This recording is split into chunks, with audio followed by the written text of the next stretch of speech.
Good morning and welcome to the Committee of the Whole Council meeting, Town of Vesuvius, Monday, October the 20th, 0900 in Council Chambers.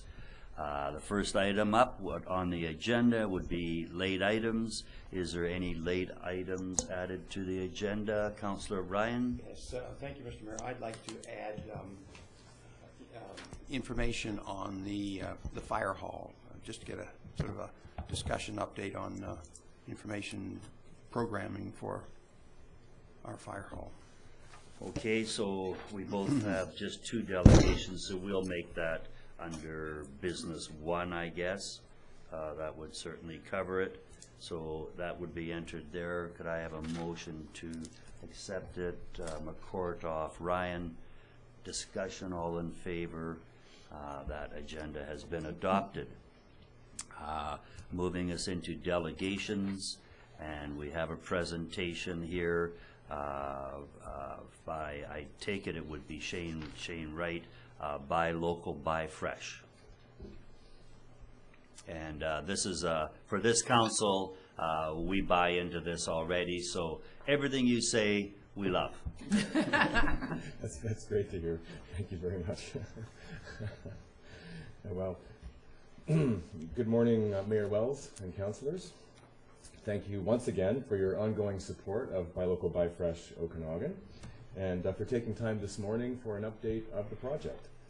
Again, my name is Shane Wright, and I'm a local project manager, a mapping specialist, and I'm the proprietor of the Buy Local BC initiative. I've worked with a number of local food organizations and completed my master's research involving community food mapping here in the Okanagan. And I've lived in Lake Country with my wife and kids for about 12 years. And this morning I want to bring you up to date on what has happened on the project since you began participating this spring. The Buy Local, Buy Fresh Okanagan Food Map is the centerpiece of our annual campaign to highlight local food and where to find it in the community. It's a cost-effective direct marketing tool. It's especially attractive to smaller independent businesses, perhaps without the budget or the need for pricier large-scale advertising. Now, the campaign includes the free printed fold-out map, an online directory of listings, a parallel signage campaign for farms and producers, and the option to participate in our booth at local events this season, such as Feast of Fields in August and the 9th Annual Organic Okanagan Festival in Kelowna in September.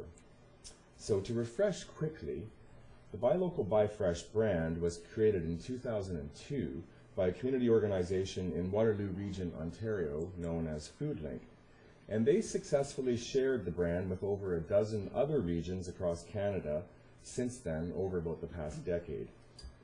Now, we licensed the brand for the BC interior, and we now invite all the levels of the local food system to participate, including local farmers, those are both organic and conventional farms, food processors, that includes things like butchers, bakers, cheesemakers, millers, also restaurants, other businesses like food retailers and distributors.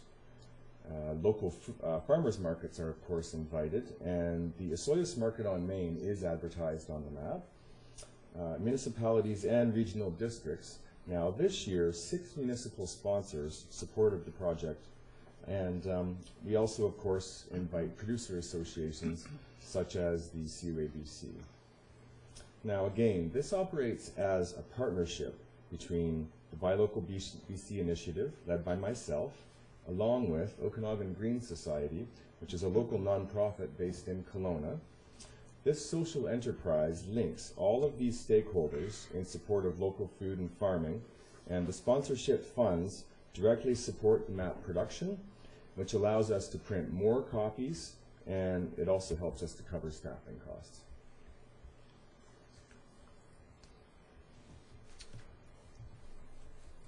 I'm going to advance a couple of slides here.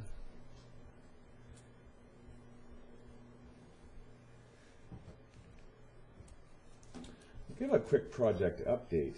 The finished maps are distributed free of charge at tourist information centers, participating farms and businesses, and at free distribution sites throughout the Okanagan. The first ever 2013 edition was printed last summer, and it was quickly snapped up by tourists and residents alike. We increased to 10,000 printed copies for the 2014 second annual edition, which was launched on June 30th this year at the Vernon Farmers Market. This year's edition features 35 farms. That's up from 27 in 2013. Plus, we also feature over 20 advertisers and sponsors, and so that brings to a total of about 60 participants this year. For the new 2014 edition, we expanded the area covered on the map to include the Similkameen Valley and the Osoyoos, and so we're very pleased that both areas are now sponsoring the project this year as well. Note that the project is online, as well as in print, and that registration fees include a farm listing on the buylocalokanagan.ca website. Now, other campaign additions that we are developing include our new Twitter channel for social media users, our new promotional video featuring several of our participating farmers, which was completed and released online this past Thanksgiving weekend, as well as our first website advertising opportunities. Next slide. The maps have been well received by both advertisers and those using the maps. For example, I asked Vernon Farmers Market manager Ingrid Barron for her feedback this year.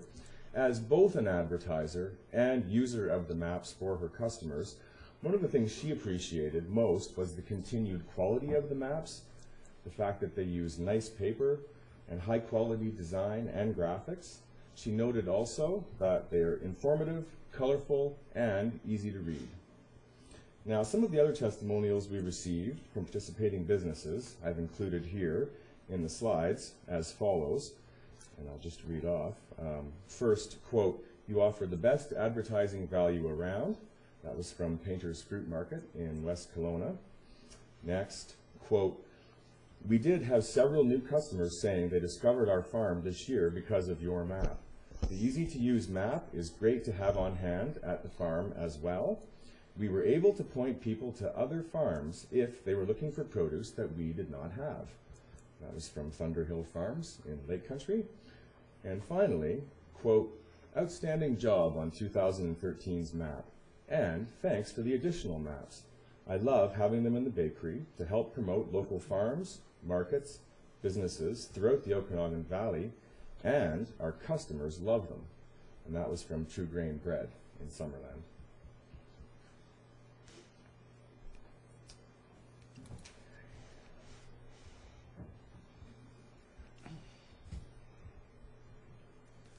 Okay, and to close now, we'll talk about the next steps. In terms of what is next for the project, we want to begin gaining from having an established, more recognized program. We hope to continue increasing the print run annually until we reach a suitable number of copies to last throughout each season. Right now, the maps are all being used every year. We plan to continue developing our website with optimized access for mobile devices. We're moderately increasing advertising and sponsorship rates, and also hoping to register more farms to improve the financial sustainability of the project. And we will continue to propose to the town of Osoyoos to sponsor the project ongoing annually with a cover logo display for the district and a business card sized ad on the map. And so I'll conclude now by turning to some printed samples of the maps that I'll hand out, as well as questions from council if there are any. And so thank you once again for your time this morning and for your continued support for Buy Local, Buy Fresh Okanagan. Let me get you some samples to look at. Thanks for that presentation. Thank you, Mayor. I'm sure there'll be some dialogue. Absolutely. Let me get you some samples. You may have all seen the maps, but just in case, I'll get you some to take away.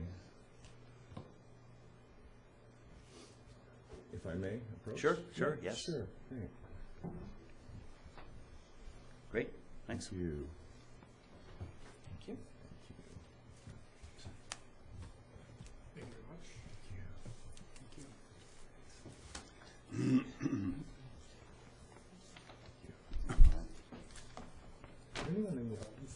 a copy?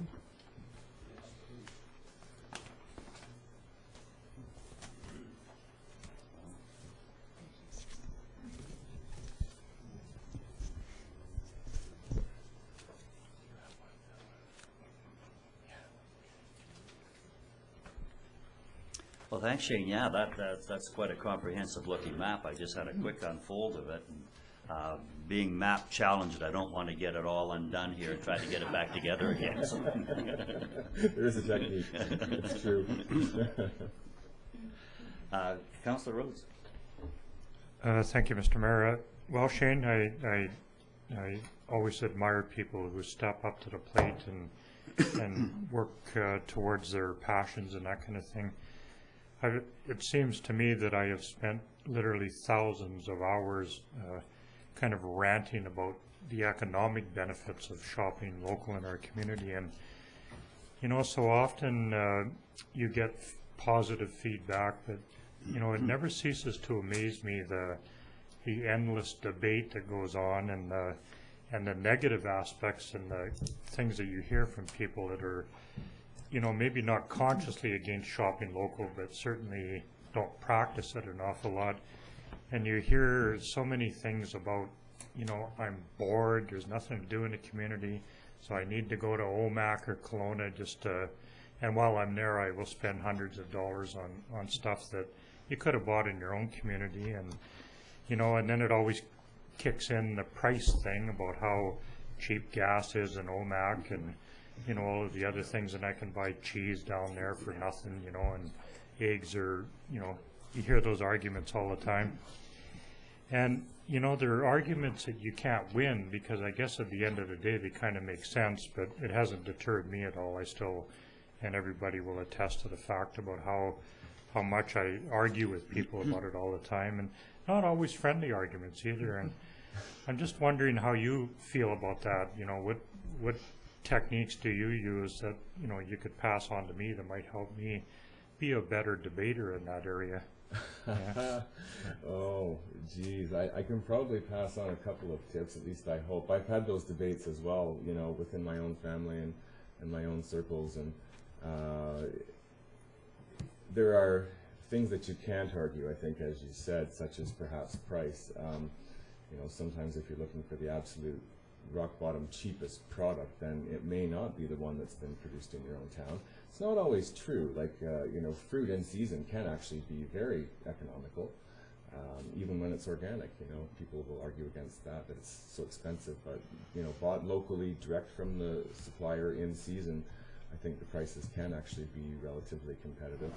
And then there are the things that you can't buy down the road, such as knowing the person that produced it, having that sort of one-on-one relationship with them, the quality and the freshness. Chefs especially will attest to the fact that there is a difference from what was picked fresh off the vine and, you know, grown in the ground and not refrigerated sometimes and transported straight to the table that it was served on. So there is a difference, and I think increasingly visitors to the valley are seeking that experience, that really authentic experience where they can attach the great flavors from the valley to go with the wonderful wine that we're so famous for already, and to have that whole experience and to have it happen right there near the place where everything was produced. That's really what makes it unique. And so I think we'll see more and more that there is a value getting attached to that. And so as we all start to see that, maybe that'll help us to sort of argue with the folks that we all know, and even ourselves when we go to sort of get that money out of our wallet. We're arguing against our own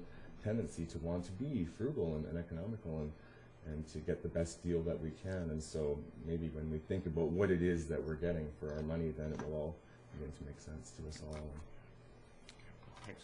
Thanks.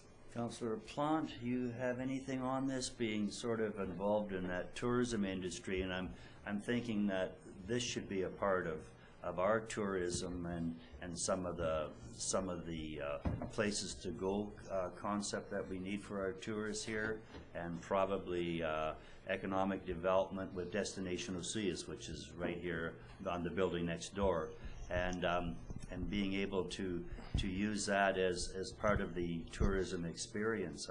I think that could really be expanded. And I know I saw that you just brought Osoyoos and the Smilkameen in. Well, Smilkameen is such a great area for all that produce and that. And of course now we were just talking, it's worthy of a fall tour. A Sunday drive through Karameas and Costin. What a neat experience, because they're all dressed up with their squashes and pumpkins and that. Quite a show. That I think could be expanded too. And every time we expand these issues, you gain a few more people. Mike. Yeah, just further to that, he did bring up that people are looking for that experience, and we've recognized that through what I do, which is tours and tourism. We tend to have a lot of people coming, corporate groups that are looking for that farm to table experience. And so we've had the pleasure to work with Chris Van Hooydonk. We've had the pleasure of working with Covert Farms, for instance, to do those types of events. And that's what people are looking for. They definitely are. They're looking for something a little bit different. And then that relationship between food and wine and the whole relationship, it just seems to bring everybody together. And I see that, as you had mentioned, continuing in that type of form, where we're having people coming here looking for that type of experience. And bringing in that whole within 100-mile type feel. We just got back from Chicago, and I brought this to their attention. I mean, here's a city of 3 million people. There's not a farm very close by. So for them to hear some of the experiences that I have near me, they find it just thrilling and excited to visit, actually, to experience that. So yeah. Great. Thanks. Councillor McCordock. Yes, thank you. Well, thank you very much, Shane. I've been involved with the Osoyoos Market on Main for about 10 years. So I'm a huge proponent of buying local and buying fresh, and I'd like to add on buying in season. I think that is another thing. People say, well, I can't find any cauliflower. Well, you know what? Guess what? Maybe cauliflower isn't what's in season right now, but find something that is. And there's nothing better than going to our farmer's market on a Saturday morning and buying local corn that has just been picked and taking it home and cooking it up for lunch, and having fresh bread that has just been baked that morning. It's wonderful. So the Osoyoos Market on Main is expanding. And we are certainly very pleased with the map that you have put out, and we have used it this year, and we're happy to support it. I did watch your video that you've done, and it's very good, very upbeat, very colorful. We hope that maybe when you redo a video sometime in the future, you'll come down and use Osoyoos Market on Main in the next video. Absolutely. So thank you very much for all the work that you do, and totally supportive of everything. Thank you. Thanks. Councillor Ryan. Yes, thank you, Mr. Mayor. Well, Shane, thank you for coming. I think I picked up your first brochure last year at the grist mill, and I was very impressed by it, and thought that it would be very helpful. I remember sharing it with Councillor McCordock. I just hope that in our area of Oliver and Osoyoos that there'll be many more people who sign up and who become members and who appear on the map and on the website. I'm very interested in food security, and when I hear about the droughts in California and so on, and then I see people wanting to pave over our farmland here, I think, wow, what are you going to eat? Try eating a loonie or a toonie. It doesn't go down well. And for Councillor Rhodes, I don't think he lacks for arguments for local buying, but I always say to people who like to cross over the border to get things, well, do you go there for your health care too? So thanks a lot. Good luck. Thank you. Thanks for the presentation, and we'll look for a heightened awareness here. I think just in closing off, I had a long conversation last night with a good friend of mine, Greg Norton. And although we have very, very adversarial views on the national park, we've been lifelong friends. So Greg just happened to be traveling over to the island, having a little stay in BC vacation over at Tofino, and he's on BC Ferries. So Greg's very, very big in the ag business, and just got appointed to the Agricultural Land Commission. He's very big in ag. He's on a BC Ferries. We're in the tail end of apple harvest, and they're serving Washington State apples. Not a good idea. Really not a good idea. So Greg has some comments as he's paying, and they say, well, you should go to the purser. So Greg goes down, and he's talking to the purser, and he's going, you know, this isn't right. And you know what? It isn't right. Yeah. It isn't right that we would have BC Ferries, and that's a lot of ferries and a lot of people serving Washington State apples. I mean, if it's the end of the season and you know we're into March and it's the end of the crop and there's some varieties that BC has run out of, because we would run out first because it's a better product. It just makes sense that a BC apple is way better than a Washington State apple. So, you know, if there's a need for that to happen, that's one thing. But to do it right at harvest time, I just went, oh my goodness.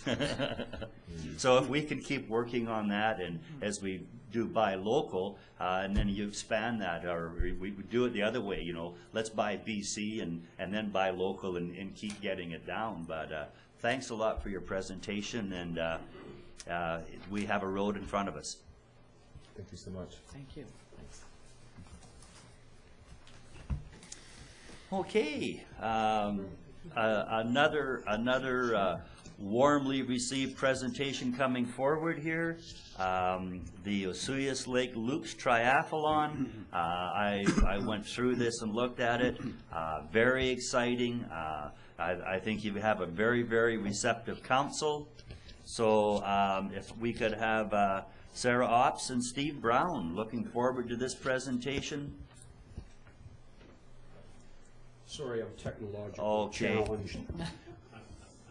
Well, I can't sing to cover the blank spot. Sorry, does it come with instructions? There we go. Normally, people tell me I speak loud enough, they don't have any problems hearing me anyway, so. Great. Mayor Wells and councilors, thanks very much for inviting us here today. My name is Steve Brown, and Sarah Opp, who is going to double as Vanna White today as we go through this presentation. We wanted to bring this to the town of Osoyoos, and we know that you've had events here in the past. We felt that there's some things lacking in what was being done and so on, and we think that we can offer you a great organization and offer you a great event that will enhance the visibility of Osoyoos. We are starting.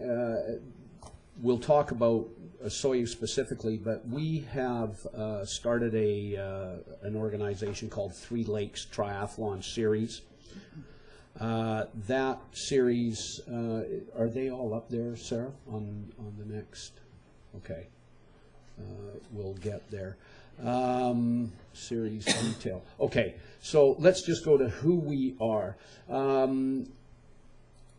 My company is Peach City Runners. Many of you may know me or know of my company from being in Penticton for a number of years. I established that in 1997. I'm the owner-operator of Ultraman Canada, which happens to come through Osoyoos every year, but you probably don't know it because we're kind of in and out and through before most people are aware that we're here. Also own and operate Peach City half marathon, which is done through the store. And I was part of the original group that brought Ironman to Penticton back in the 1980s, sat on the board for many, many years, and I was the race director for Ironman, Peach Classic triathlons, and so on. So I have a fairly extensive background in all of that. And just most recently, I was the race director for Challenge Penticton, which just concluded. Sarah had owned and operated a sporting events management company right through until the present. Sarah was involved in the original Soyuz triathlons here, so many of you I know Sarah from that. I brought Sarah into the Challenge Penticton as our volunteer coordinator, and she was part of our strategic planning group that we used for that. And as you can see, she's got a very extensive background, spent many years with Ironman Canada, and knows the marketing and sponsorship side of the business, and was also very involved in the merchandising on behalf of Ironman. We are developing a series of 3 events. A Soyuz, Sylvan Lake, Alberta, where I've got to go to next week and talk to those folks, and Cultus Lake, where we're going at the end of this week to go through the same process with them. What we're doing, we're setting up a slightly different concept to what we've had in the past. We're setting up the event so that we're going to design a loop, and then you're going to have the option of doing the loop either once or twice. And the distances are basically configured around what would be considered an Olympic distance or a half distance event. We find that this is it's going to make it more spectator friendly, it's going to make it athlete friendly, and we think that this is going to be well received by the athletes. One of the things that we want to do with the series is that we want to have a fairly decent economic impact on the communities. And one of the things that we want to do, because we're calling this the Three Lakes Triathlon Series, we do want to do some coordination with, a Soyuz destination of Soyuz, pardon me, and the other tourism groups in the other communities to see what we can do in the way of cross-promotion between all 3 of the communities. Because all of them are basically tourism destination points, we think that there's a lot of opportunity here to do some cross-promotion between the Soyuz, Cultus Lake, and Sylvan Lake. We're setting this up so that we're going to try and have a little bit of an impact over an entire weekend. We want to make it family-oriented. Friday afternoon with the Vendor Expo athlete check-in. Then on the Saturday, a continuation of the Vendor Expo and the athlete check-in. We're looking at doing some special events. We'd like to take a look at doing the Underpants Run on the Saturday, a kids fun run, and we want to talk to and coordinate with local people here, some sort of option here for evening entertainment, whether that's some music in the park or something like that, but something that we can kind of build a little bit of a festival atmosphere around and everybody have some fun with that. Sunday would be the race day, and of course the awards and celebration. The Soyuz has just an unbelievable site opportunities. We have been kind of cruising around looking at what, where, and how we can do this. We are looking at moving away from what was traditionally the site for the swim and so on, and moving it actually down to the bottom of the hill and over on the Gyro Park area. The bike, as you know, previously it went out and over the Richter. That doesn't have the appeal that people think that it does in terms of, I know the idea was, oh, lots of people do it because, you know, people do an Ironman or challenge or whatever would love to go out and back over the Richter. Yeah, not so much. That's some pretty tough slogging, and people that don't particularly like a lot of hills were not enamored by that. So we decided that what we would like to do is use the Black Sage Loop, and which is a very, very popular loop with cyclists, triathletes, and so on. Everybody comes down here and trains on that, whether it's known to you folks or not, but certainly here in Oliver, as well as Penticton, get a lot of people that come here to train, and they have training camps. Black Sage is always used.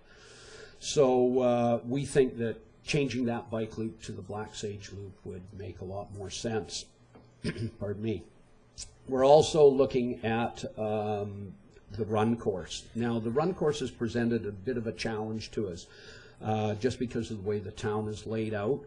And just this morning, before we arrived here, actually, I think we found what will be a really good alternative to for the run course, so that we can keep the run on that side of town, so that we don't have to bother people and the traffic trying to get across Main Street or the highways and that kind of thing. So we're trying to have as little impact as we can on the traffic situation.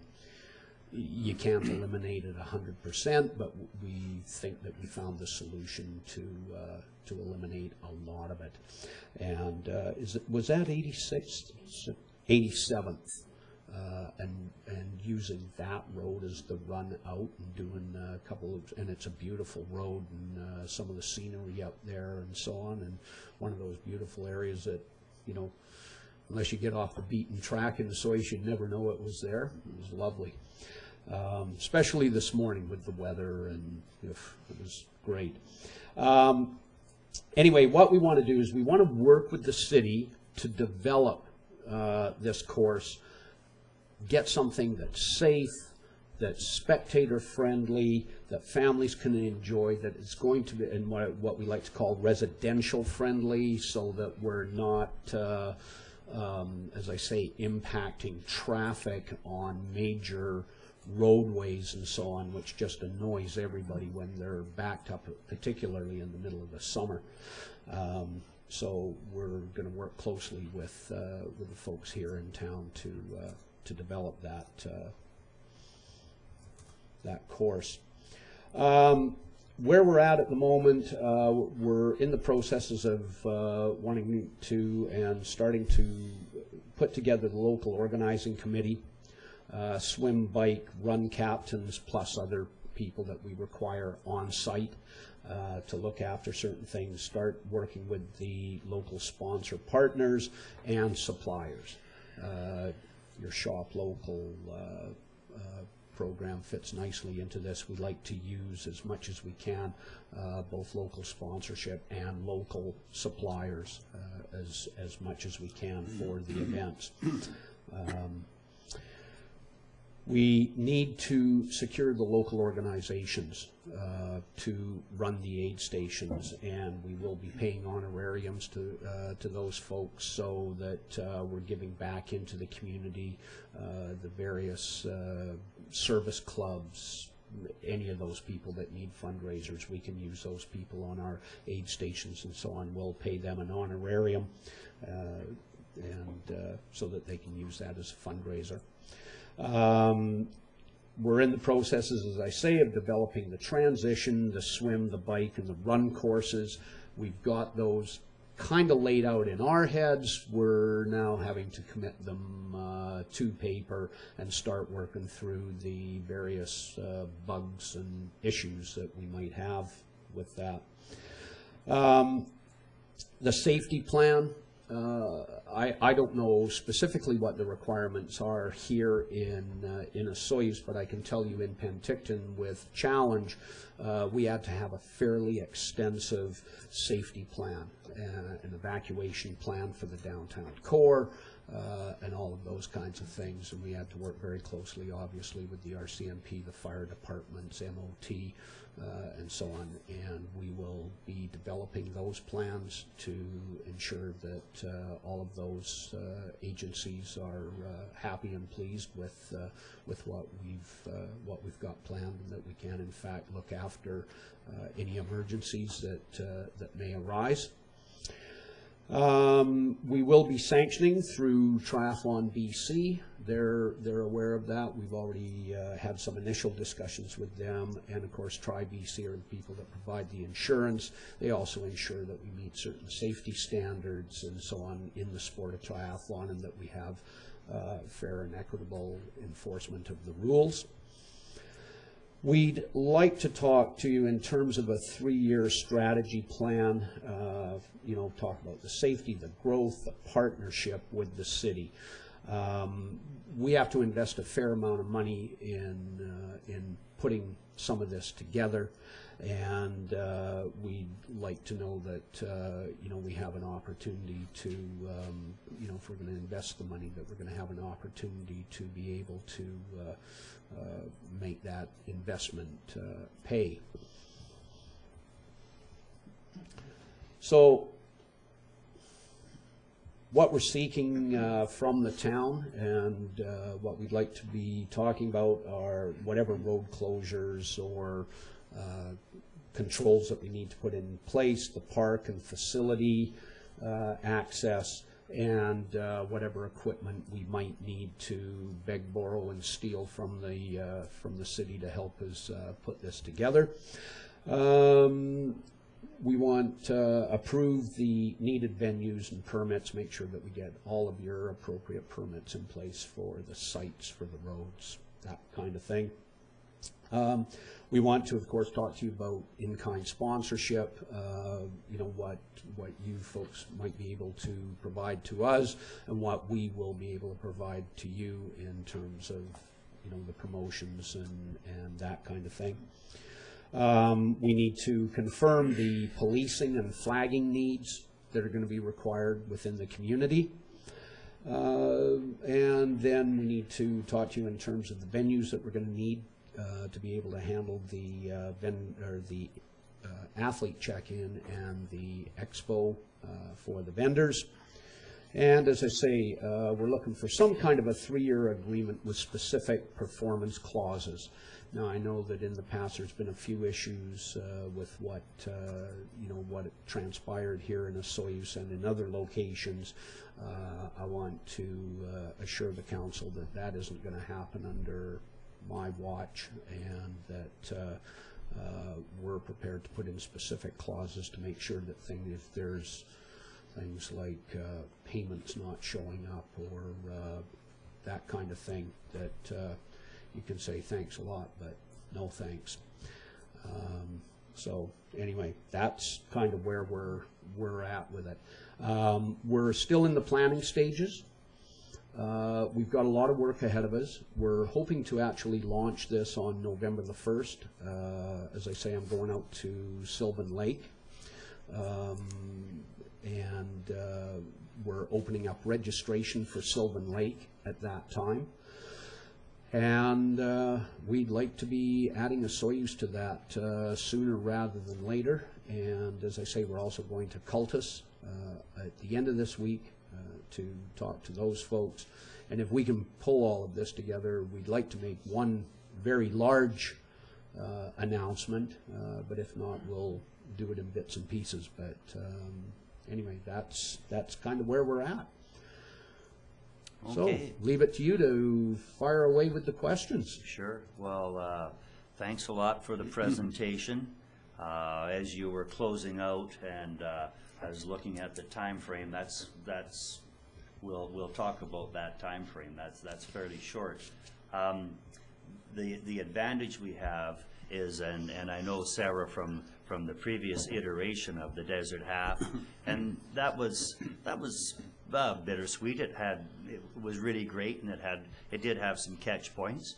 But if there's one thing I'd like to see a bigger community buy-in. And I was involved, I did water rescue for 5 years, 6 years, whatever that period was. But there wasn't the town buy-in and interaction, and it became part of our function. It came as an outside presentation, and it stayed outside, Sarah, and I think you would support me on that. And it would really be good if we could really get the town to be a part of this, and so I'll make that statement right off the bat, so we have some goals out there that maybe we could work towards. The positive aspect is we have all the things that you've listed through the Sonora Center, through Director Davis. We have that all. We've got our checklist. We know how to do this. So we're not new and we're not naive. We know what we want and we know what we need. So that would really help with the time frame that you're looking at for a major launch in November. That sends, I'm sure administration's going, whoa. But and it could certainly be in principle, because there's insurance items and things like that. But if you meet those needs through Director Davis and town senior administration, we could certainly make that a goal to try to do that, because we'd like to be back into the circuit again. I think it would be very good. So my first question would be, what dates would you be looking at? It's July 19th. Oh, that's right. Sorry. Too many events going on at the same time. I'm sorry. June 28th. Perfect. June 28th. Perfect. We like that. Yeah. And that's right in with the triathlon calendar as well. With all Yeah. the Okay. events. Yeah. Okay. We made sure of that, to make sure there's nothing that's contradicting it. Yeah. The other thing about the community buy-in, if I could just address that for a moment. I'm a big believer, obviously, in community buy-in. That's what we had to, when they asked me to take over Challenge this past year, one of the problems that they had in the previous year is there wasn't a huge community buy-in. The scenario that they'd set up in the first year really wasn't conducive to that. The one thing that I did last year when I came in is that I kind of brought together a group of individuals previously and set up this strategic planning group that involved a broader group of people. That's what we're looking for here. And when I say that we're looking to set up our race organization, I want and need community people to be those main organizers that we have there, so that there is a good, strong community base here, so that the people that are running the bike or running the swim or running the run course or the transition or the environmental group or the setup and all that, we need all those people here. We need them to be part of, as I like to say, the strategic planning group. So it's not just going to be, oh, hey, I'll do that job and you show up on the weekend. No, we're going to be having a lot of involvement here. We're going to be coming down. We're going to be having meetings. We're going to be talking about these things. We're going to be trying to deal with the issues long before they happen, so that when the weekend comes, it's just execution time. And I think it's really, really important, because if you don't have that, the event will reflect that. And the athletes coming here, they need to see the community buy-in. They need to feel that when they show up in Osoyoos, that they're welcome, that the people here are saying, welcome to our town, we're going to show you a good time, this is going to be a great event for you. And the only way that can happen is with community buy-in, right? So it's really, really important. So not just for that organizing group, but the businesses, the hotels, the motels, the tourism, the ancillary organizations, all of those people have to be a part of this. As that's my feeling, and that's what I aim toward in terms of how we set these things up. And that's why I say I think it's really important that we can do that, and then we start in by having some coordinated efforts between the various locations, so that now we're cross-promoting and all that kind of stuff, and we just set up a great series of races, and people are just going to love coming here, and the community is going to welcome and look forward to them being here. And again, that's so important because we like hosting. And I don't think we really ever had the feeling that we hosted before. So we want those same, all those things you talked about. Yeah, good. Councilor McCord. Yes, thank you. Thank you very much for your presentation. It sounds great. Sounds like you guys are very well organized and you've figured this out. June the 28th, I believe, is a Sunday. So what I'm thinking that you're planning to do is June 26th, 27th, and 28th. So the Friday, Saturday, Sunday. Does that make sense? Yeah, and I would say probably even earlier than that. We're likely to be in town doing all kinds of prep work and that kind of thing, but certainly over that weekend it's... That is the beginning of, July 1st around here. Yep. Is a huge event. So it works out very well. My only concern is if you're having people stay here, they need to book early to get into the motels, because that's a busy season. Yep.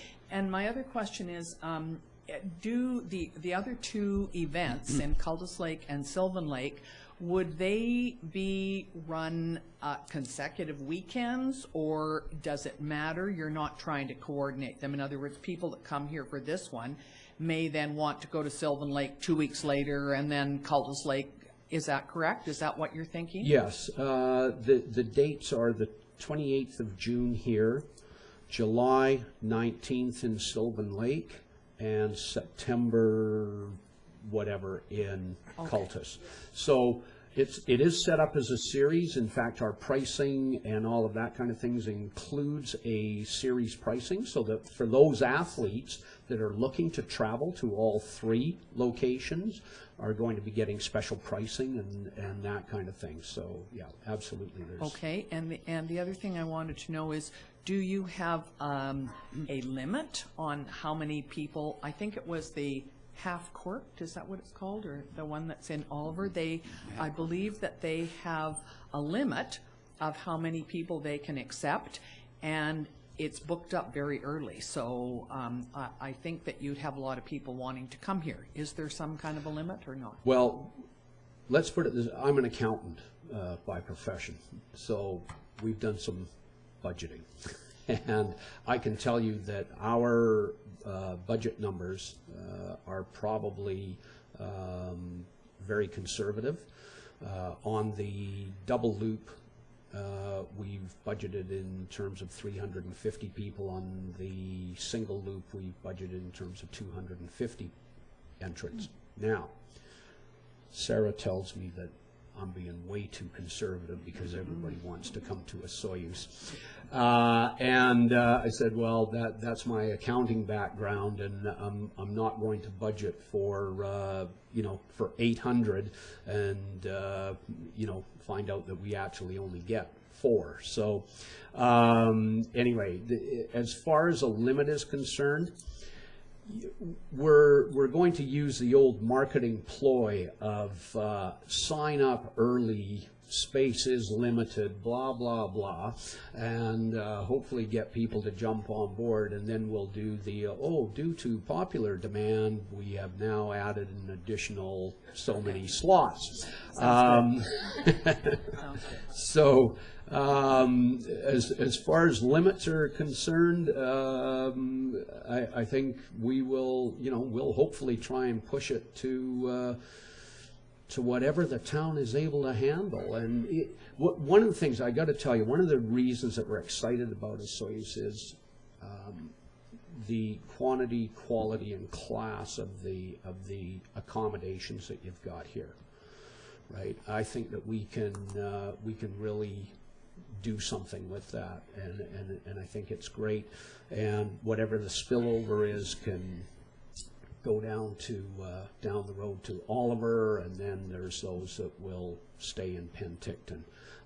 But one of the things that really excites us about Soyuz is that you've just got so much going for you here. It's unbelievable. I don't know how you managed to stay as small as you are, because it's such a fabulous place. And I've lived in Penticton for, 34 years now, so it's not like I'm not, or Soyuz is unknown to me, but yeah, we think it's a great venue. We're going to be able to do some good things here. Thank you. Flattery will get you everywhere. Thank you. Councillor Rose. Well, thank you very much. Great presentation. I'll make it short and sweet. I'm excited about this. I know the last few that we've had come and go through here, there's been a little bit of critical talk about things, but I think we've always been there and did the best that we can, and I just love these kind of things. I mean, they're so good. They're just a win-win for everybody that's involved in it. One quick question. The athletes that will participate in the double part of it, what, I don't know what word to use, what caliber are they? Are they of the challenge caliber or Ironman caliber? I'm not really that familiar with it, and I'd be interested. Are they the elite type of triathlete, or? Yeah, being an athlete myself, I wouldn't consider them elite. But yes, the people that do the double loop will be the people that are probably trained, although there's a lot of people that just do halves. That's what they enjoy doing. That's a distance that you can do without going completely nuts to get ready for a challenge or an iron distance race. But yes, a lot of the people that come here will take a look at a Soyuz as one of their warm-up training races prior to either going to Whistler for Ironman or to Penticton for challenge. Those will be the people probably doing the double. The single loop will be more the people that would traditionally do what we call the Olympic distance, 1.5 kilometer swim and a 40 kilometer bike and a 10 kilometer run. Our numbers aren't going to be exactly those, but those are the kind of folks that will be attracted to the single loop. So we're going to have a fairly broad range, and as you folks all know, you've seen it before. The people that come here to do these events are, generally speaking, they're fairly well heeled. They don't, if you're riding around on a $6,000 bicycle, spending, $150 on a hotel room an evening is not a big deal for them, right? So, these are the kind of people that you want in town. They're clean living. They come in, they spend some money.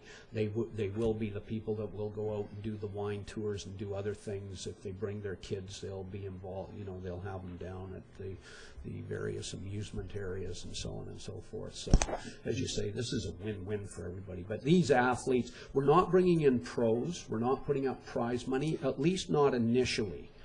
That's something that we'll look at. We'll see what the reception to the series is, and perhaps down the road we'll take a look at that and see if, but personally, I much prefer sort of that age group type of athlete.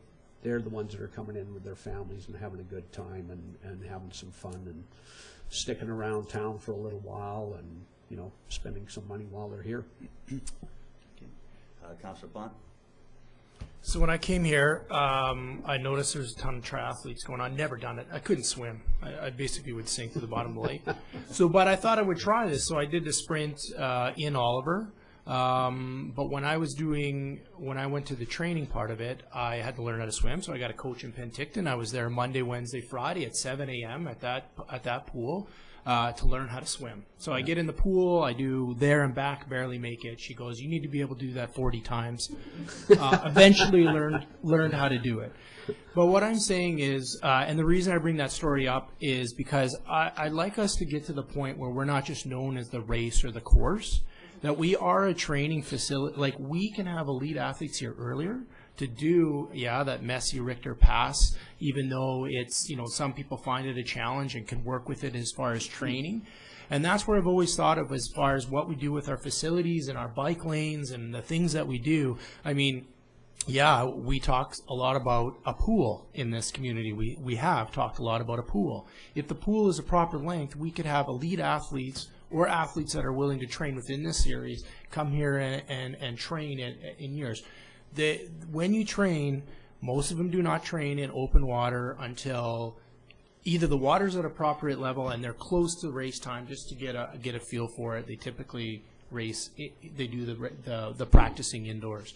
So even though we've got this race, I think we have a community, and we bring this up. We have the accommodations. We know that there's bike groups, and I know Mr. Brown had brought up that a lot of us don't even know that they're coming here. We do see them on the highway. They go by in groups of 15 or 20. But those are groups that come here all the time. They're staying at Walnut Beach. They're staying at, and we need to take advantage of that. And I really think that over the next little while, and maybe into the next council, we should really start looking at becoming that destination to train. We have the great facilities, we have the great roads, we have the accommodations, and getting that buy-in from the community is the biggest thing, because I was here when we had the races here, and I just felt like we were a course and we had a race. But there wasn't that feel to it. And even when the Ironman came through, or the challenge came through, we were just kind of part of the route. And I'd like to see us get involved in this, because I really believe that we have an opportunity to become that area where people can really train and come here earlier in the season because of our weather, and maybe stay later as we go on. And the series part of it, because I was involved in a 5 Peak series in Edmonton, and most of those guys like to kind of set their schedule, right? So if they're really loving what's happening in Sylvan Lake, they're going to jump on and stay on that series. They're like, wow, wasn't that incredible in Sylvan Lake? Let's go to Osoyoos because those guys know how to run it. So if we can get that group together and really make it all three become very successful because of one doing it proper. So I'm excited about it. Yeah, if I could just add to that, you're absolutely right about the training. And Osoyoos has fabulous facilities. Like say, you got great weather. The riding out of here, the running out of here is terrific. The one thing I would say and is open water. One of the reasons that a lot of the athletes stay in Penticton and train up there is because they do have open water swimming. If there was a location here in Osoyoos with some buoy markers on it and so on, that they were able to come in and do some open water swimming, you'd have it all.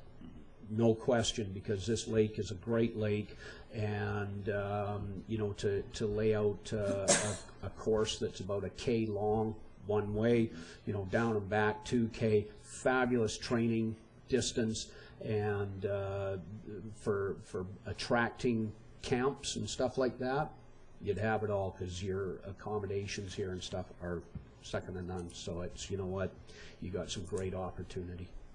I see some notes being taken. We're on it. Okay. Councillor Ryan. Yes, thanks. Thanks, Steve. It's really exciting, and it would be nice to be the host city for a run rather than just a pass-through place. Can you situate the 28th of June 2015 within the race calendar, sort of a month on either side? How are we? Who else is going to be doing things in that 2-month time frame? Pick a weekend. There are races everywhere all the time, and that was one of the things when we set this up. We had to do exactly that. We had to take a look at when and where the other races were taking place. Because we didn't want to double up on anybody, certainly within the region. And our region is really the Pacific Northwest and parts of Alberta. So we have to be really careful about not sort of doing that overlap. We also needed to take into consideration, when is the Coeur d'Alene Ironman, when is Whistler Ironman, when is all those kinds of things, because this event will be considered one of the training events for those athletes as well. So the timing of all of these events, the only one that isn't is really Cultus, which is kind of an end of the season, come and have fun sort of thing. But certainly Soyuz and Sylvan will be very much considered, you know, training and race preparation type races. Specifically, I don't have the calendar in front of me, but yeah, it wasn't just sort of throw a dart at the calendar and see where it landed.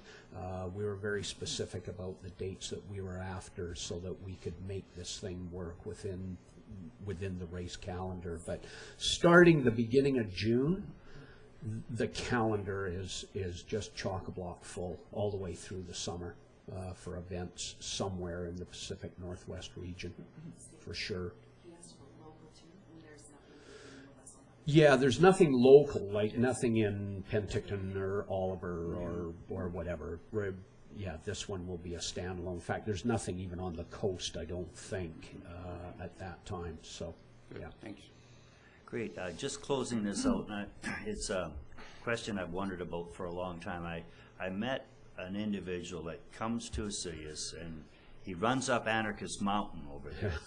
And he said we're missing the greatest opportunity ever going because it's got the right pronation of your foot and the ankle. And he said if everybody knew this, if the runners knew this, they'd all come here to run up Anarchist Mountain. Now you have to give them a ride down because they don't want the foot going the other way. But he said this was the most spectacular thing to run up Anarchist Mountain. Does that make sense? Yeah, you know what? As a guy who works with feet all the time, and actually pronation and supination and flex and all that kind of stuff in the feet is a very individual thing.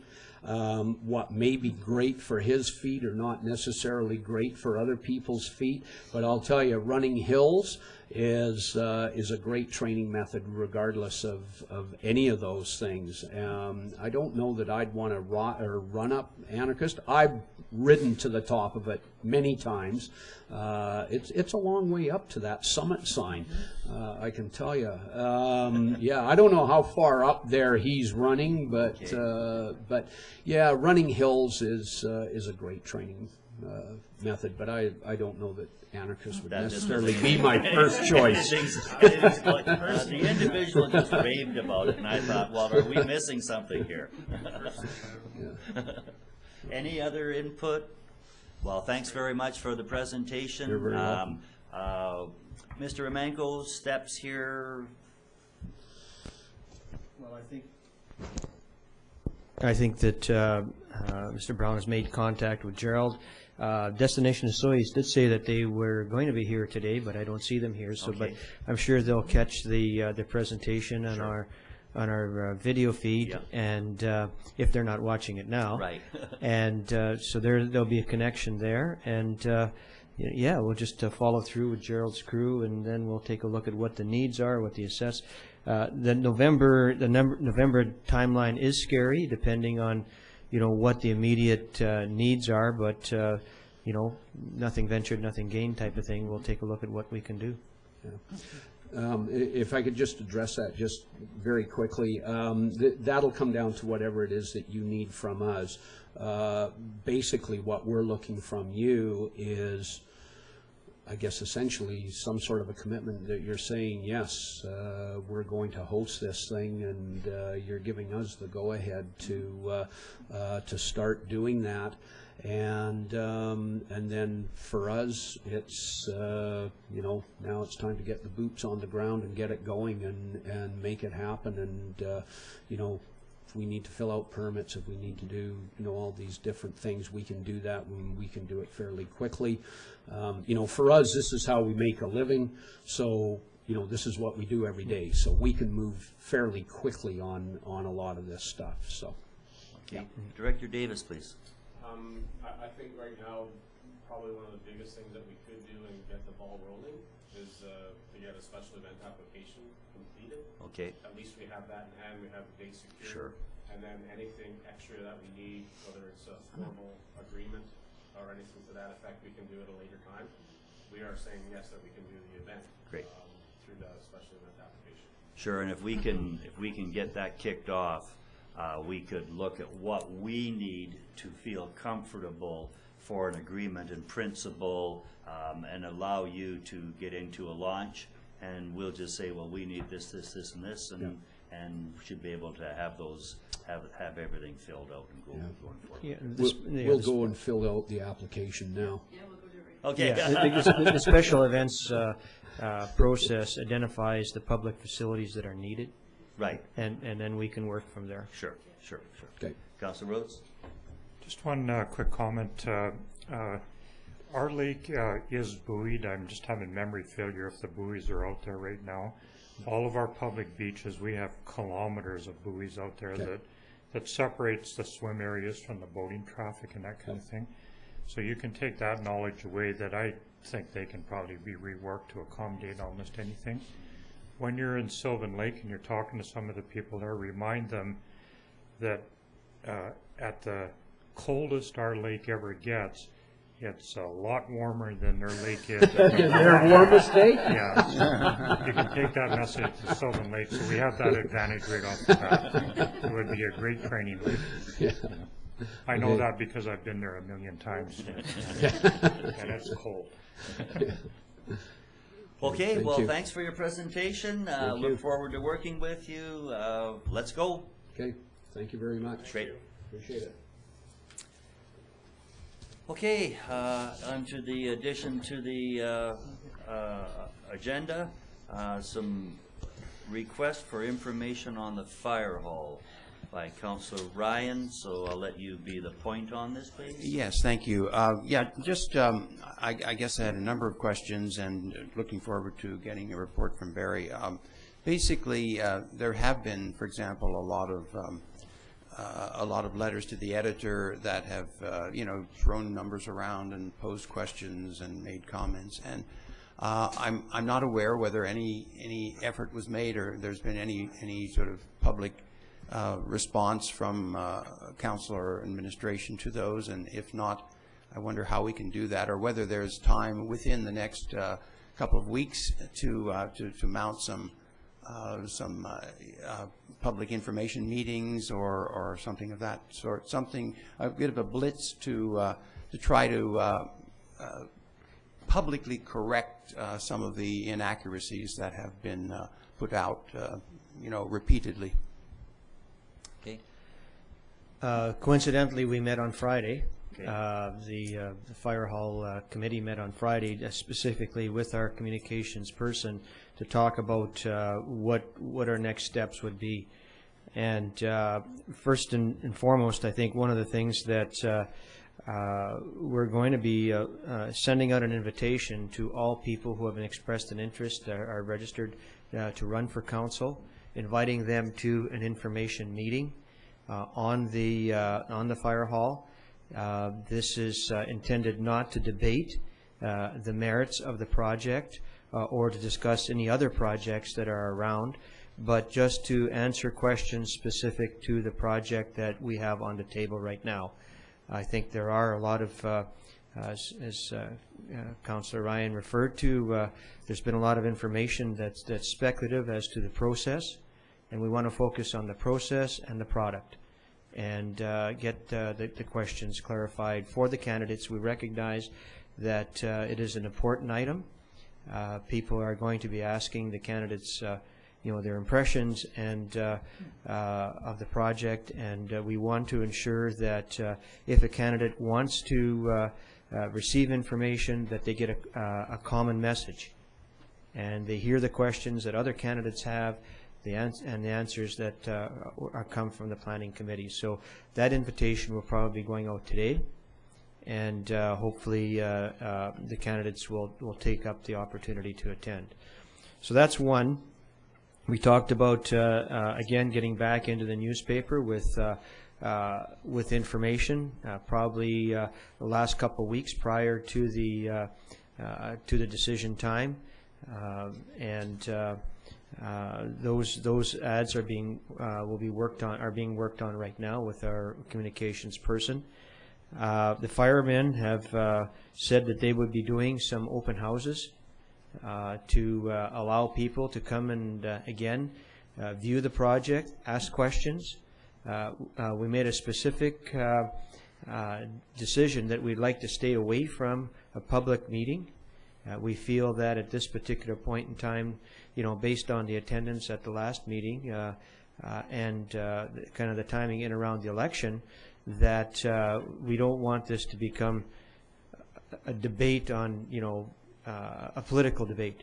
This is about the project. So we felt that if people had questions and they wanted to receive information, the best thing to do is come out in the evening or Saturday or whenever they have the open houses and come and talk to the firemen and about the project and the fire committee. The last thing is we are reworking the brochure. And it is our plan to have the brochure available in public venues. We will be approaching some of the, like the grocery stores, places where people really come, and putting out our new brochure, the opportunity for people to pick up the information that's available to them. And then we'll be using our our consistent e-news type of information. Our website is totally up to date. It's got a hot button. If a person wants to get all the information on the fire hall, it's all there. So that's the kind of the gist of the discussion from that meeting on Friday. And I don't know if there's anything else that council wants to do in this particular area. We're conscious of our communication budget, which is pretty well expended, but we feel that there's a need where there are other areas that we can draw money from that we can, facilitate the expenditures related to the getting the information out. I think the strategy is very wise. Again, we're not debating the fire hall issue. This is for people that are still making up their mind and want accurate figures. And these are the figures that are coming from the town. This is what it's all about. This is what's being presented, and we certainly don't want to get into a pre-election debate over this. That's been done, and this is an opportunity for people to make informed choices, and making informed choices with the right financial information and the right numbers. I'm happy to see that that's the road that you've taken. CAO Remenko. Yeah, there was I guess in terms of some of the background of the discussion of that on Friday is that certainly with the AAP process failing, the question became why did it happen, and so you sort through, and it's kind of getting the wheat out of the chaff, separating the wheat from the chaff. Is that certainly there are people who put their name on that petition because they didn't like the process. Okay, so if you don't like the process, the referendum process is here now. Secondly, there are some people who question the product, and that is the size and nature of the fire hall. And this is where we feel the strength of really coming and talking to the firemen. Talking to the firemen about why they need this particular facility.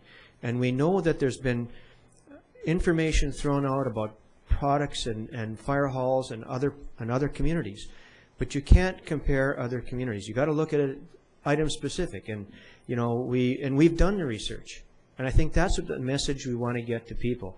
This has not been designed on a napkin.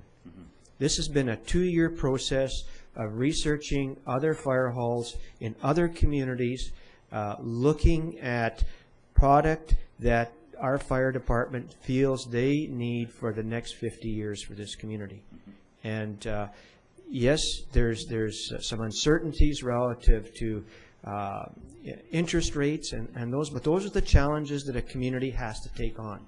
So we feel that if a person wants good information will be available. And we encourage people to come out, ask the questions, yes, we do have information on other fire halls, and that we've compared to. And, you know, there's clarity in around the numbers. You know, what other communities did, what was included. You know, our goal when we started this particular process was to be as transparent as possible. And I think we've achieved that goal. And because of and the other issue was, well, there's lots of numbers out there. And because of all those numbers out there, that may also create some confusion. But we feel it's up to the individual to work with us to sort through that confusion and make an informed decision.